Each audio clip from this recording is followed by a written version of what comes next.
Yo, what's up guys, it's T-Back. Today we are not doing a live commentary, instead I'm finally uploading this video right here that I've been sitting on for quite some time. I made a similar video back in the day for Battlefield 1 at the end of its life cycle, and considering that Battlefield 5 is pretty much done, I thought now would be as good a time as any to upload this video. These are 10 things that either most people don't know about or perhaps completely forgot about in Battlefield 5. You can see this list as sort of a final go-to video for Battlefield 5 secrets and things you need to know for veteran players or new players when they buy this game for $5 somewhere down the line. Let's face it, that will happen soon after the last update. Now, before we begin, be sure to subscribe to the channel. I know a lot of you who are watching are regular viewers but just haven't subscribed yet, so be sure to do so. We just hit 200,000 subscribers, which is absolutely amazing. 250,000 is next. Let's do this. So first of all, I'm gonna start with something that most players probably do know, but if you are a new player, this might be very useful to know. In Battlefield 5 there are some weapons that are or can be suppressed. For instance, you have the Commando Carbine with a permanently fixed suppressor, and the M3 Grease Gun that has a specialization that gives the gun a suppressor. Now, suppressors in Battlefield 5 work a little bit differently than in past Battlefield games. In past Battlefield games such as Battlefield 4, suppressed weapons would allow you to stay hidden on the enemy minimap when firing. But since Battlefield 1, you don't appear on the enemy minimap at all when firing an unsuppressed weapon. So in Battlefield 5 it has a new benefit. Besides already having a lower audio profile, shooting an enemy with a suppressed weapon doesn't give the enemy a damage direction indication. Here is an example. This is me getting shot by an unsuppressed grease gun. As you can see, I can clearly tell from which direction I'm getting shot at, and this is me getting shot with a suppressed grease gun. As you can see, there is no damage direction indication, and that's very useful to stay, kind of stealthy. Now keep in mind, supposedly with the final update next month, there will be a couple of new weapons with suppressors, so for the people who didn't know before, now you know the benefits of a suppressed weapon in Battlefield 5. Now on to something that is very useful to know on some of the Pacific maps. When you are playing as the Japanese on, let's say, Pacific Storm, you have these giant Type 10 cannons. These are very effective against enemy armor, but that's pretty much it, right? Well, no, I didn't know this until recently, but apparently, depending on the target you are shooting at, you fire a different kind of projectile. Against regular enemy armor such as tanks, the Type 10 cannon fires regular HE rounds, but against aircraft, it fires anti-air rounds. So before I thought it was pretty much impossible to shoot at planes with the Type 10, it wasn't very effective. But apparently it switches automatically to anti-air rounds, and that's pretty useful to know. So now you know that you can actually take down enemy planes with the Type 10 stationary cannon. Here is something that a lot of people keep forgetting. The support class has a repair tool. Look, tanker classes and pilot classes have a repair tool, right? Which they can use to repair the tank or the plane from the inside. That's one of the strong points. Well, a support player can do that too. Not only can you repair tanks, for example, on the outside, but on the inside as well, just like a tanker class would. So basically, what I'm trying to say is, as a support player, you can steal enemy tanks. Other classes could also steal technically, but they don't have a repair tool, so they can't repair the tank from the inside. As a support player, it's pretty much like you have spawned in that tank, and that can really turn the tide in a battle if you manage to steal an enemy tank, for example. Now let's stick with the support class for a little bit, because it can do some pretty interesting stuff. For example, when equipping the anti-tank mines, if you lay down yours already, you can actually pick up enemy anti-tank mines, not only removing them, but resupplying yourself at the same time. That's pretty cool. Support players can also build different types of fortification compared to other classes. Where other classes can simply build like sandbags and stuff, the support class can build some stationary weapons. Some are pretty unknown to most people, but can be really powerful at the right position. Now for some things related to weapons in Battlefield 5 that a lot of people don't know about. This one was discovered very early on in the game's life, but I'm sure a lot of people forgot about it since. The Piat launcher, or whatever you want to call it, can be fired like a mortar. If you aim with the Piat launcher and open your minimap, you can actually see a dot on the minimap where the projectile will land, giving you the opportunity to fire at enemies from a pretty decent range indirectly with somewhat reliable accuracy. This works best on maps with some sort of a flat terrain, for example like on Rotterdam, but I think most people don't use the P-head anymore and went over to the bazooka, as did I.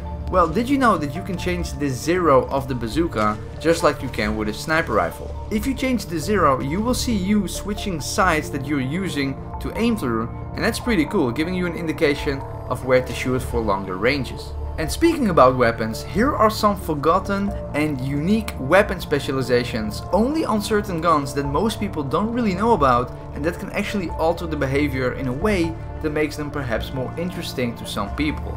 Let's start with the obvious one. The grease gun can equip a suppressor, like we said, with the very last specialization, with all the benefits of a suppressor. That's pretty cool. But did you know that anti-tank rifles like the Panzerbücher, sorry if I pronounced that wrong, and the Boys anti-tank rifle can equip more powerful armor-piercing projectiles with a decent increase in damage to tanks? Check it out. If you can double team it with someone, you can actually take out a tank pretty fast. The M1 Garand can either equip a bayonet or a grenade launcher. That's also pretty unique. The Trench Carbine for the Scout class has actually a full auto specialization. Apparently I didn't know this. So technically, when I made my slowest rate of fire weapon video, this one should have been the slowest in Battlefield 5 with a staggering 360 rounds per minute. Another cool one is the upgraded grenade specialization for the M28 the Trombinico, you know, the rifle with the grenade launcher. Yeah, you can upgrade it to make it do more damage against vehicles, which is really cool because that's pretty much the only way to do damage against enemy armor as the medic class. Keep that in mind. The MP34 is the only SMG for the medic class that can equip a bayonet, so that's pretty interesting. And the Model 37 shotgun for the support class is a so-called slam fire shotgun, meaning in this game you can hold down the trigger and it will fire continuously. Nothing to do with specializations or anything, but it's good to know.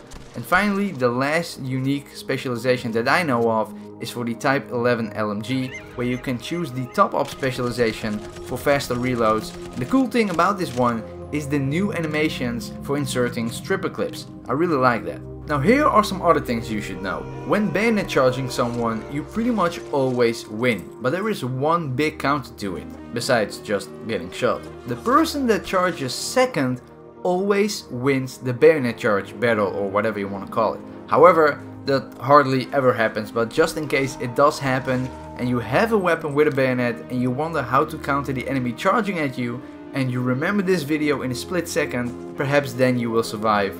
You're welcome. The next thing you should know is regarding the AP mines. AP mines are basically tripwire bombs that will explode and do 100 damage if they go off. But did you know that before they explode, they jump in the air, kinda like a bouncing Betty, giving you a split-second opportunity to quickly go prone and avoid any damage. So if you hear the sound, go prone immediately and you will survive. And this next one is probably the most important in this entire video. Listen up, when you are down, you can still spot people. So if you are down and there is an enemy nearby and a squad mate is coming over to revive you, just spot the enemy and they will know their pinpoint location instantly, taking them out and still get you perhaps after they secure the area. I'm telling you, if more people knew about this and actually did this, the world would be a much better place. And perhaps the second most important thing to know from this video is the following.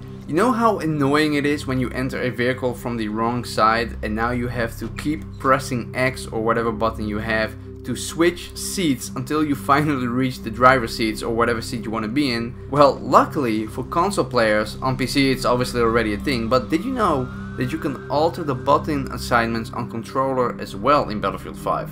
For example, let's take the vehicle seat issue.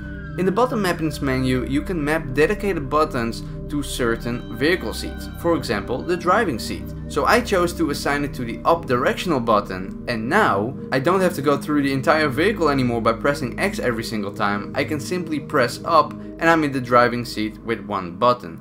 Very useful to know, try it out sometimes. Perhaps you will find other useful bindings like arming an objective with the L3 button, so you can still look around when you're arming, stuff like that. It's very useful. And I guess that will be about it for the video, guys. I hope you enjoyed. If you did, be sure to drop a like and of course subscribe if you haven't already. This is probably the very last, let's say, in-depth video I will be making on Battlefield 5, unless the final update will bring something totally new and unique, but we'll see. Also be sure to check the links down in the description below for my Discord server and my Instagram and stuff like that.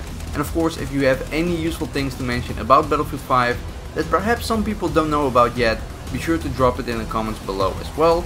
With that being said, thanks for watching and I see you guys next time.